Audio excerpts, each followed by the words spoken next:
Muzaffar aka, yaxshimisiz aka? Aka, savol bor edi. O'tgan safar esingizda bo'lsa, chet elga ishlaydigan do'stim haqida, ya'ni aliment bo'yicha savol beruvdim.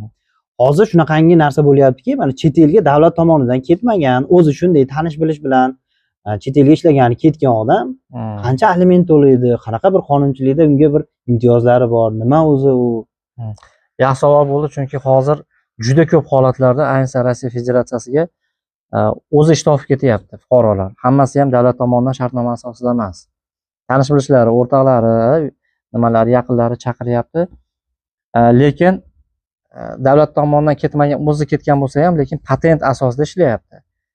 Ya'ni mehnat qilish uchun ruxsatnoma olib turib, keyin ishlayapti. O'shaning uchun hozirda Rossiya Federatsiyasida ishlayotganlar uchun oylik ish haqi sifatida belgilangan o'zining stavkalari bor. Ya'ni 1,5 milliondan 3 milliongacha.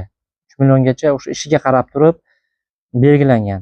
Aytaylik, o'rtacha man 2,5 million deb oladigan bo'lsak ham, ish haqisi 2,5 million deb oladigan bo'lsa, o'shandan kelib chiqib farzandlar soniga qarab turib hisoblanadi. Masalan, ikkita farzandi bo'ladigan bo'lsa, aliment to'lash kerak bo'ladigan bo'lsa, bitta farzand uchun 25%, oylik ish haqidan ikkita farzand uchun 33%.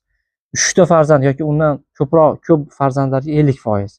Demak, 2,5 milliondan ikkita farzand uchun 33% hisoblaydigan bo'lsak, 225 ming 10% bo'ladigan bo'lsa, 750 ming 30% bo'ladigan bo'lsa, endi o'sha 800 mingdan oshiqroq pul mablag' bo'lyapti.